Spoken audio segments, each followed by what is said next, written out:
visible to everyone? Is it visible to everyone? Yes, ma'am. Yes, ma'am. Right. So अगला हमारा topic है collision diameter. तो collision diameter क्या होता है बेटा? काइनेटिक थ्योरी ऑफ गैसेस में आपने पढ़ा था पहला पोस्टुलेट कि जो गैसेस हैं they are made up of small minute particles जिनको हम कहते हैं molecules and they are always in random motion. वो कभी भी रेस्ट पे नहीं होते, दे कीप ऑन मूविंग. ठीक है, तो जब वो मूव कर रहे होते हैं गैस के molecules they collide with one another. वो एक दूसरे के साथ कोलाइड करते हैं, यानी कि उनमें कोलिजन्स होती हैं. तो जब दो मॉलिक्यूल्स कोलाइड करते हैं तो उन दो मॉलिक्यूल्स के बीच में कोलिजन के टाइम जो nearest closest distance of approach होगी between the two centers of molecules that is known as collision diameter. So suppose ये है हमारे दो molecules, ठीक है, तो ये जब कोलाइड कर रहे हैं यानी कि ये जब पास आ रहे हैं तो इनका जो nearest closest distance of approach होगा between the centers of two molecules taking part in a collision is called diameter. उसको हम diameter कहते हैं. यानी कि अगर ये मॉलिक्यूल का सेंटर है, अगर ये एक मॉलिक्यूल का सेंटर है, ये दूसरे मॉलिक्यूल का सेंटर है, तो इन दोनों के बीच में ये जो डिस्टेंस है, दिस डिस्टेंस, ठीक है, this is known as collision diameter and it is always denoted by sigma. So इसको हम सिग्मा से डिनोट करते हैं. और ये जो कोलिजन डायमीटर है ये बेटा हम जनरली यूनिट में एक्सप्रेस करते हैं, दैट इज एंगस्ट्रॉम्स. एंगस्ट्रॉम, ठीक है, एंगस्ट्रॉम यूनिट में हम इसको हमेशा एक्सप्रेस करते हैं. और ये जो डायमीटर है इसका ऑर्डर, कोलिजन डायमीटर का जनरली जो ऑर्डर ऑफ कोलिजन डायमीटर होता है that is 10 raised to the power -10 metres. ठीक है, सो ये मॉलिक्यूल्स का क्लोजेस्ट अप्रोच है, मतलब दो मॉलिक्यूल्स कितना पास आ सकते हैं. और हम मॉलिक्यूल्स को स्फीयर्स की तरह मानते हैं, और स्फीयर्स जो होते हैं naturally they are not compressible, वो एक दूसरे के बीच में नहीं घुस जाएंगे. ठीक है, इनकम्प्रेसिबल होते हैं. जैसे फॉर एग्जांपल ऑक्सीजन मॉलिक्यूल है तो इसका कोलिजन डायमीटर है 3.61 into 10⁻⁻10 मीटर्स. ठीक है, ये ऑक्सीजन मॉलिक्यूल का कोलिजन डायमीटर है. ये मीटर्स में दिया हुआ है. अगर आप इसको एंगस्ट्रॉम्स में कन्वर्ट करो तो 1 angstrom is equal to 10 raised-10 metre होता है. तो ये वैल्यू हो गई 3.61 angstroms. For hydrogen this collision diameter is 2.74 angstroms. ठीक है, आगे चलते हैं. Next is collision number and collision frequency क्या होती है. नेचुरली जैसे मैं बता रही हूं कि जब गैस के मॉलिक्यूल्स मूव करते हैं, रैंडम मोशन में होते हैं, तो वो एक दूसरे के साथ कोलाइड करते हैं, उनमें आपस में कोलिजन्स होती हैं.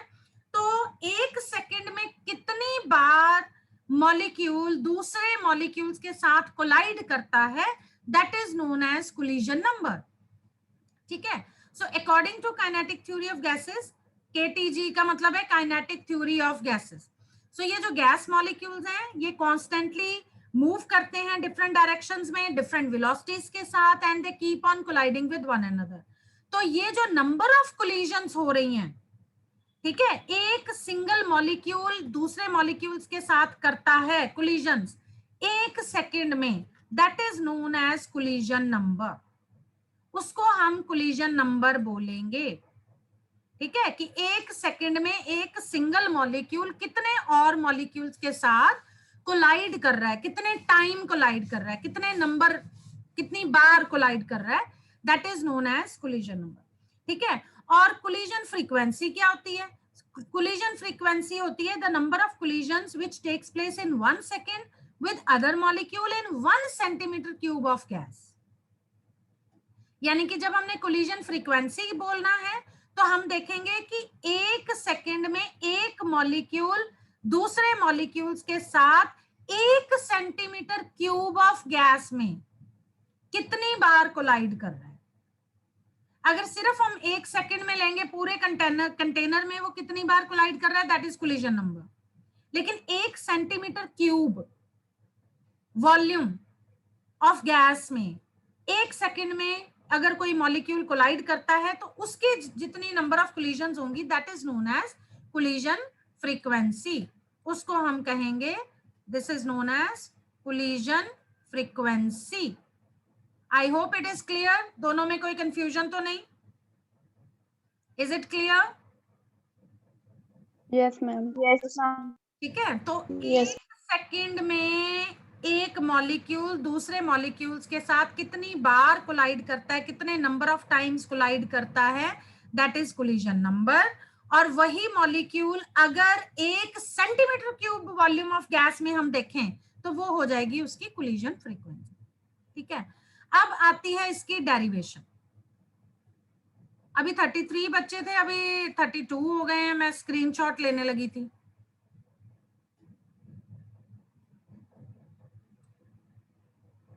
अदिति और राजवीर, आप लोगों ने भी नोट करना है बेटा अटेंडेंस, ठीक है? चलिए। Yes ma'am. तो हाँ, let me check.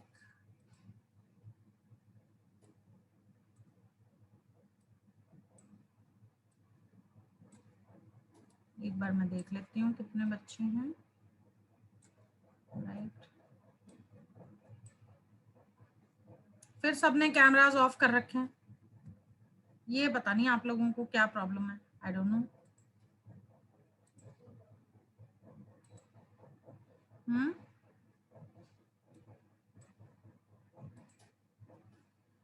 One second.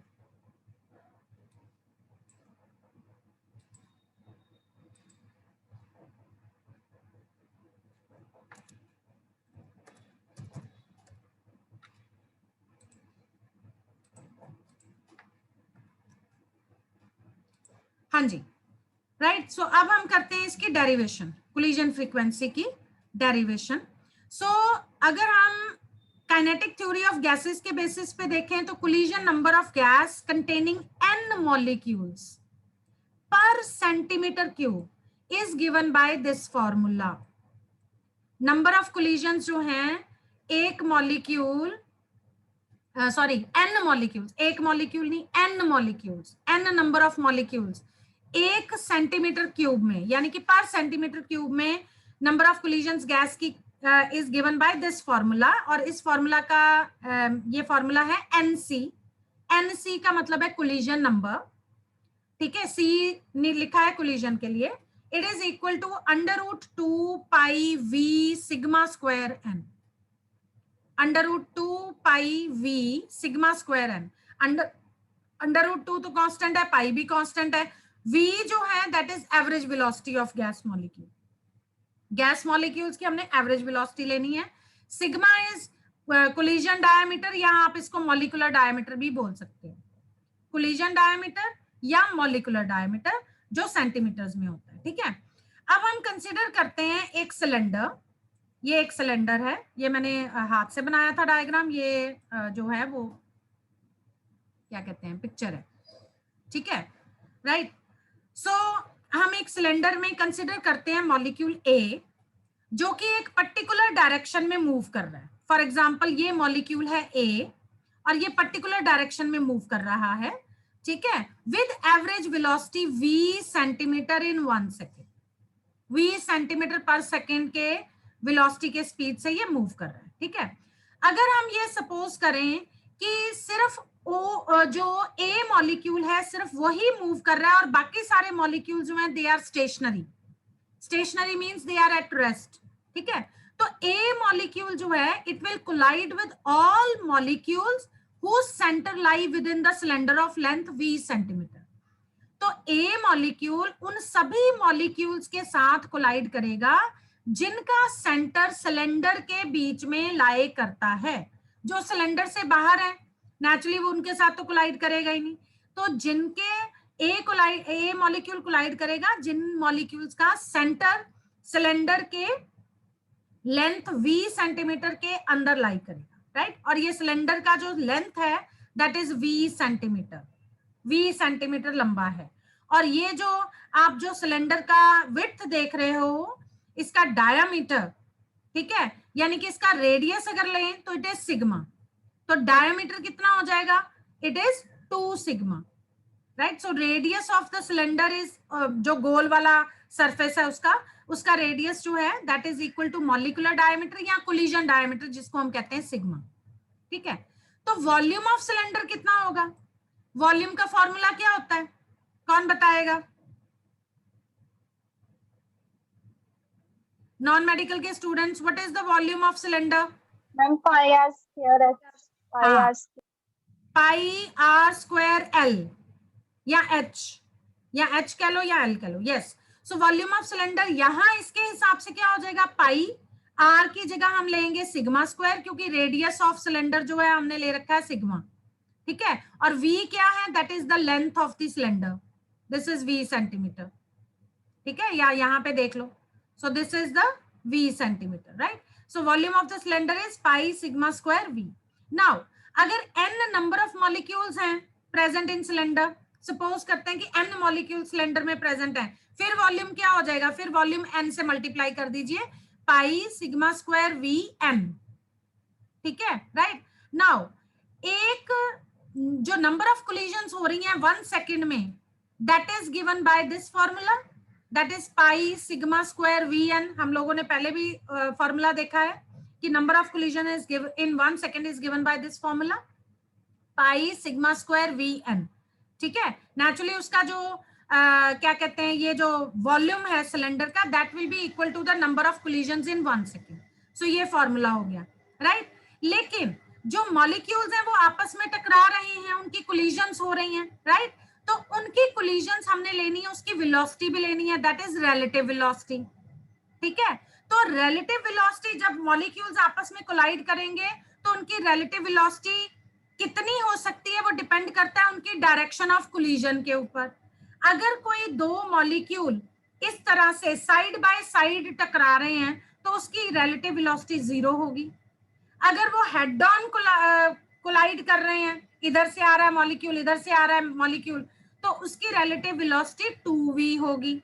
ठीक है, और अगर वो 90 डिग्री पे कोलाइड कर रहे हैं एक दूसरे के साथ, तो उसकी रिलेटिव वेलोसिटी जो है √2v होगी, राइट?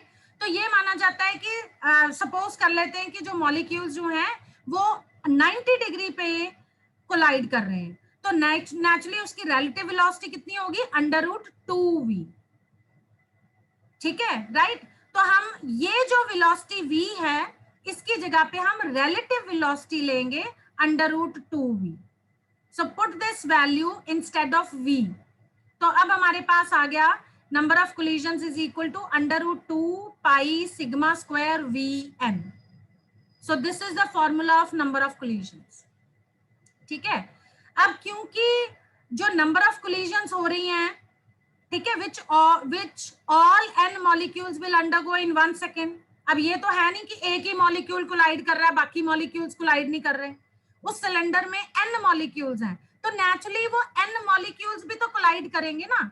तो इस फॉर्मूला को हम n मॉलिक्यूल्स के साथ मल्टीप्लाई कर देंगे। ठीक है, तो ये हमारे पास आ जाएगा √2 pi sigma square v n square, right? ठीक है, अब क्योंकि ये जो कोलिजन्स हो रही हैं, ये दो मॉलिक्यूल्स आपस में टकरा रहे हैं, है ना? तो ये जो हमने नंबर ऑफ कोलिजन्स ली हैं ये दोनों मॉलिक्यूल्स के लिए हैं।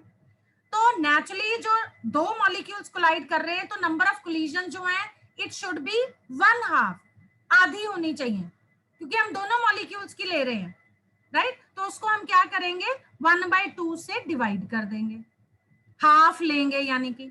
सो now the number of collisions जो होंगी that will be equal to 1/√2, यानी कि दोनों मॉलिक्यूल्स के लिए हम कंसिडर कर रहे हैं। So it is 1/√2 pi sigma square v n square. Now this is equal to z या z, which is called collision frequency. ये फॉर्मूला है for number of collisions. This formula is for number of collisions। जब आप उसको n से multiply कर दोगे तो n मॉलिक्यूल्स के लिए आ जाएगा नंबर ऑफ कोलिजन्स, फिर आप हाफ से डिवाइड कर दोगे तो आपके पास कोलिजन फ्रीक्वेंसी आ जाएगी z। So z is equal to 1/√2 pi sigma square v n square. I hope इतना समझ में आया, इतना समझ में आया? Yes, ma'am. ठीक है, चलिए आगे चलते हैं फिर। सो हाँ जी, सो ये हो गया हमारा, हमने डिराइव कर लिया था collision frequency and collision number, right? So that means जो फॉर्मूला आपके पास आया कोलिजन फ्रीक्वेंसी का, ठीक है, तो वो कोलिजन फ्रीक्वेंसी को हम Z से डिनोट करते हैं, नंबर ऑफ कोलिजन्स को हम NC से डिनोट करते हैं। तो उस फॉर्मूला में आपने देखा कि Z जो है that is directly proportional to V, directly proportional to sigma square, directly proportional to N square, ठीक है? मैं आपको यहाँ पे फॉर्मूला फिर दोबारा से लिख के बता देती हूँ।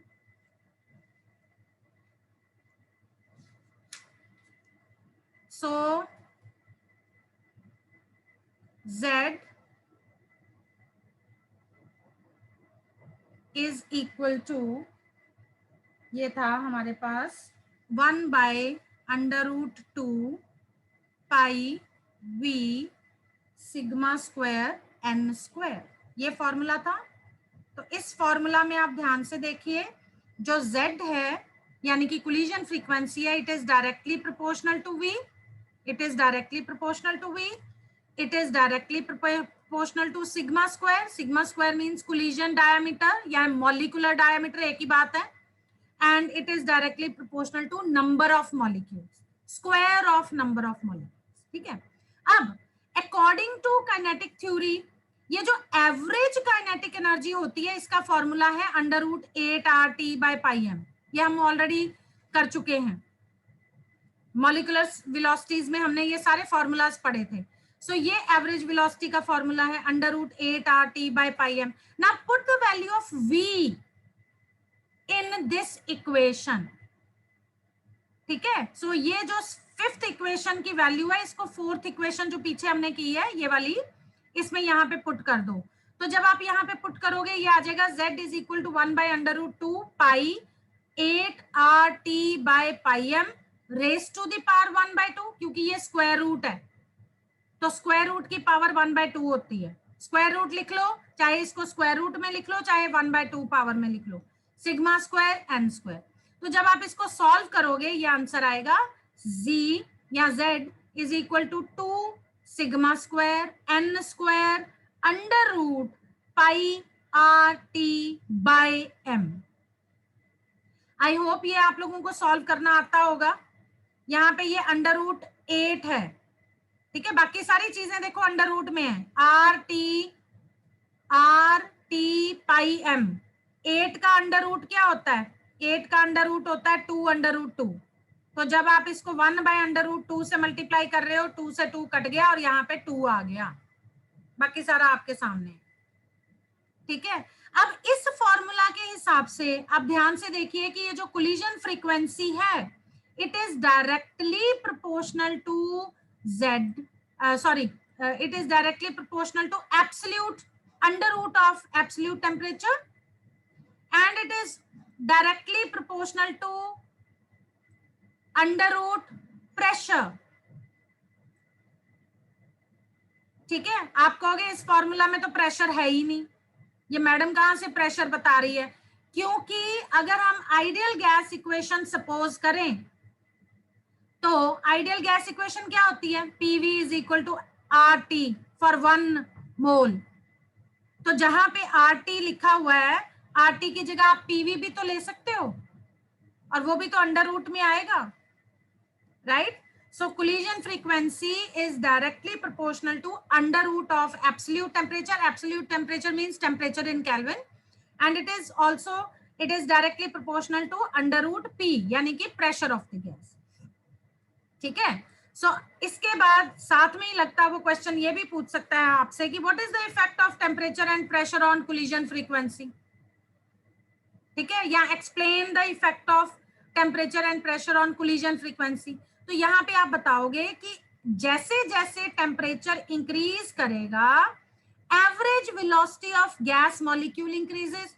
आपको याद होगा हमने एक पोस्टुलेट पढ़ा था, 7th postulate, kinetic theory of gases का, जिसमें उसने कहा था कि काइनेटिक एनर्जी जो होती है that is directly proportional to square root of temperature, ठीक है। और काइनेटिक एनर्जी के हिसाब से अगर आप देखो तो v जो होता है एवरेज वेलोसिटी, काइनेटिक एनर्जी होती है हाफ mv स्क्वायर,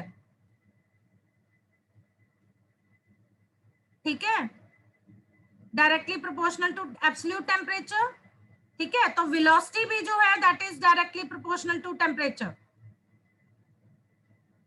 क्योंकि kinetic energy is directly proportional to v square, right. तो with increase in temperature, average velocity of gas molecule increases, and with increase of pressure, number of molecules per centimeter cube of gas increases. Hence, collision frequency increases.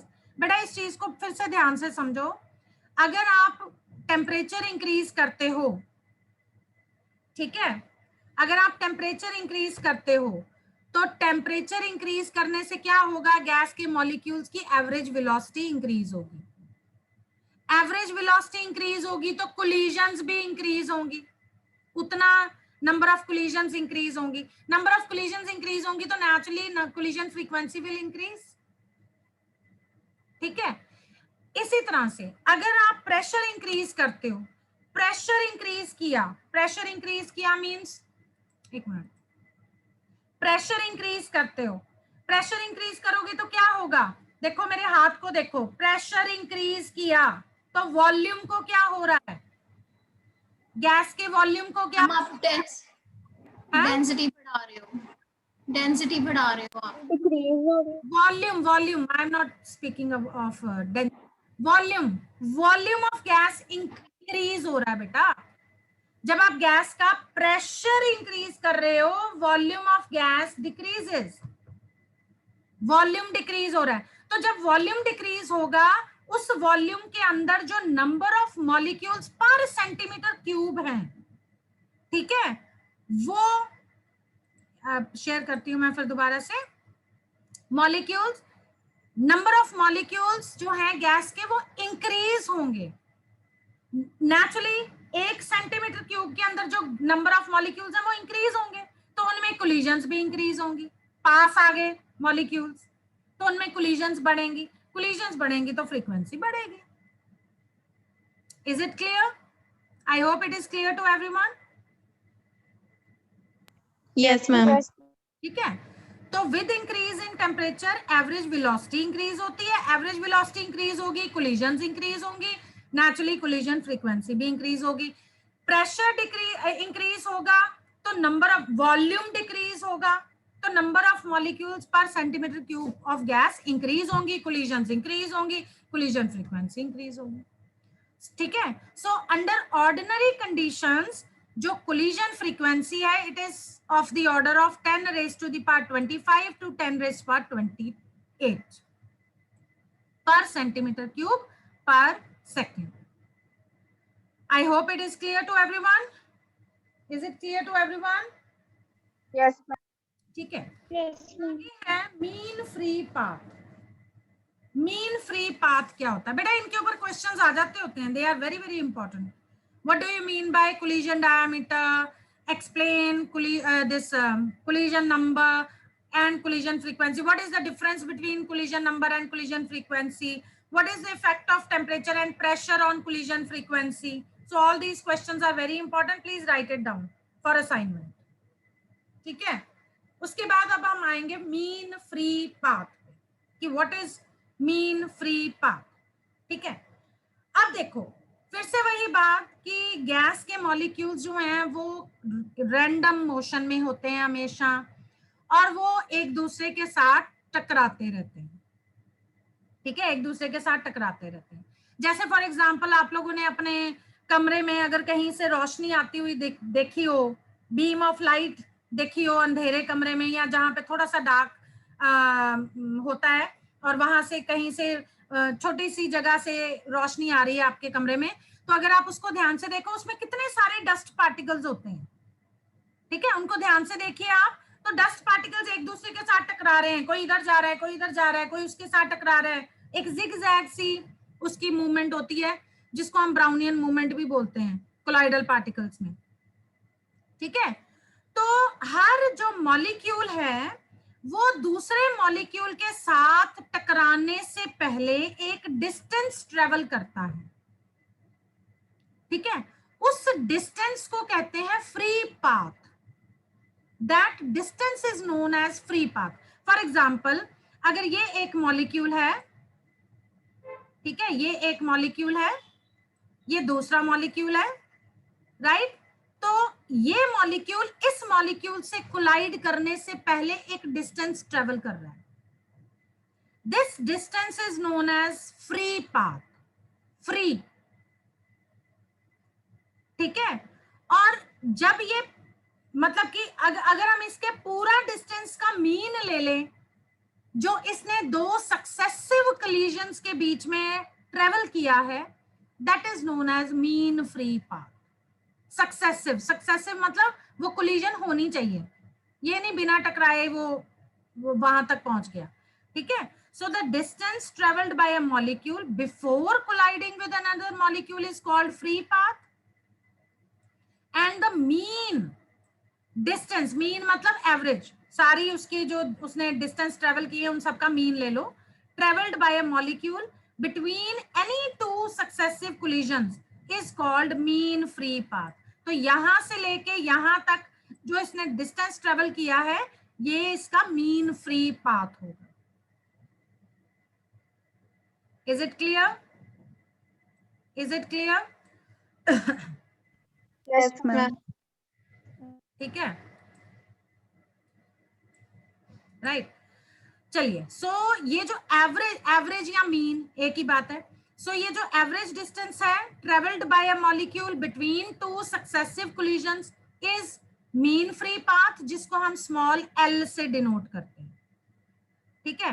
And this mean free path L is equal to average velocity v divided by number of collisions nc, ठीक है। तो mean free path क्या होता है? Mean free path होता है L is equal to V, V is average velocity divided by NC, NC is number of collisions, और number of collisions का फॉर्मूला हमें ऑलरेडी मालूम है कि number of collisions का फॉर्मूला क्या होता है। number of collisions होती हैं √2 pi v sigma square n square.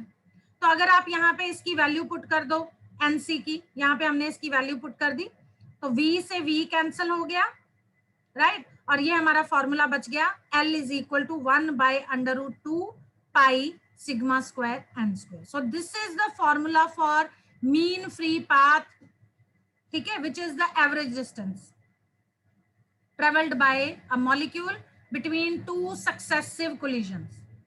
दो सक्सेसिव कोलिजन्स के बीच में उसने जो डिस्टेंस ट्रेवल किया that is mean free path. तो दिस इज द फॉर्मूला, ठीक है। अब यहाँ पे इस फॉर्मूला से आपको क्या ऑब्जर्व हो रहा है? यहां से आपको ये पता लग रहा है कि ये जो मीन फ्री पाथ है it is inversely proportional to n, n मतलब नंबर ऑफ मॉलिक्यूल्स, n मतलब नंबर ऑफ मॉलिक्यूल्स, ठीक है। It is inversely proportional to number of molecules. इसका मतलब है नंबर ऑफ मॉलिक्यूल्स बढ़ेंगे तो मीन फ्री पाथ कम होगा, राइट। क्योंकि अगर प्रेशर इंक्रीज करते हो तो नंबर ऑफ मॉलिक्यूल्स इंक्रीज होते हैं, जैसे मैंने आपको सक्सेसिव कोलिजन फ्रीक्वेंसी में बताया था। जब हम प्रेशर इंक्रीज करते हैं वॉल्यूम डिक्रीज होता है, वॉल्यूम डिक्रीज होता है लेकिन number of molecules per centimetre cube gas के इंक्रीज होते हैं, ठीक है। तो नेचुरली इसका मीन फ्री पाथ भी डिक्रीज होगा because it is inversely proportional, ठीक है। सो प्रेशर इंक्रीज किया, वॉल्यूम डिक्रीज हुआ, number of molecules per centimetre cube increase होंगे और मीन फ्री पाथ डिक्रीज होगा, ठीक है।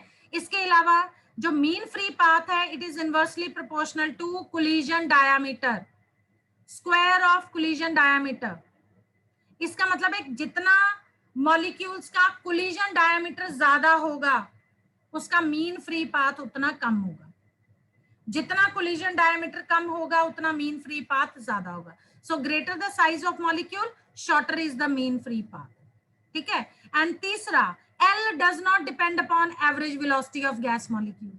V के ऊपर डिपेंड नहीं कर रहा, क्योंकि यहाँ पे देखिए फॉर्मूला में V कट गया, यहाँ पे वेलोसिटी नहीं है इसके फॉर्मूला में.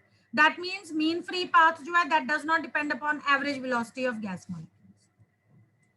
तो इसके ऊपर भी पेपर में क्वेश्चन आया है कि what do you mean bye mean free path, what is the relationship of mean free path with collision diameter and velocity. ठीक है, तो ये सारा आपने उसमें, ये पॉइंट्स आपने उसमें डिस्कस करने. ठीक है, और अगर हम अंडर ऑर्डिनरी कंडीशंस देखें, नॉर्मल टेम्परेचर प्रेशर्स पे, स्टैंडर्ड टेम्परेचर प्रेशर्स पे देखें, तो ये जो मीन फ्री पाथ है इसका ऑर्डर, मीन फ्री पाथ का, it is 10 raised to the power -5 to 10 raised to the power -6 centimetre के आसपास आता है. यानी कि मॉलिक्यूल जो है वो शॉर्ट डिस्टेंस ट्रेवल करते हैं बिटवीन टू सक्सेसिव कोलिजन्स, तो इसलिए इसका मीन फ्री पाथ का ऑर्डर कम है. ठीक है, अब अगर n moles of ideal gas ले लें, n यहाँ पे कैपिटल N का मतलब है नंबर ऑफ मोल्स. ठीक है, तो ये है हमारे पास आइडियल गैस का formula, PV is equal to nRT. Now n divided by V, अगर हम n को डिवाइडेड बाय V कर दें और P डिवाइडेड बाय R, मतलब इस इक्वेशन को रीअरेंज करके लिखें, V को हम इधर ले गए, RT को हम इधर ले गए. ठीक है, तो ये हो गया n by V is equal to P by RT. But n by V, n भी कांस्टेंट है, वेलोसिटी वॉल्यूम भी, तो इसको हम n डैश ले लेते हैं, यानी कि नंबर ऑफ मोल्स पर यूनिट वॉल्यूम. ठीक है, अगर हम ले लें नंबर ऑफ मोल्स पर यूनिट वॉल्यूम, तो ये n डैश हो गया, which is equal to P by RT. Right, ठीक है, लेकिन अगर हमने नंबर ऑफ मॉलिक्यूल्स पर यूनिट वॉल्यूम लेने हैं तो हम इसको एवोगैड्रोस नंबर से मल्टीप्लाई कर देंगे, यानी कि P into n not divided by RT. तो अब हमारे पास मीन फ्री पाथ हो जाएगा 1/√2 पाई सिग्मा स्क्वायर, और जहां पे इस फॉर्मूला में आपके पास ये n था, इस n की जगह पे आ जाएगा RT बाय, हाँ, RT by P naught, PN naught. Right, clear है ये बात? हाँ जी, ये पॉइंट समझ में आ गया सबको? Yes. Yes, ma'am. ओहो, मैंने एक गलती की है भाई यहाँ पे. यस, मैंने एक गलती की है, वो ये है कि यहाँ पे, जस्ट अ मिनट, यहाँ पे स्क्वायर नहीं आना, तभी मेरे को कंफ्यूजन. यहाँ पे फॉर्मूला में बेटा स्क्वायर नहीं आना.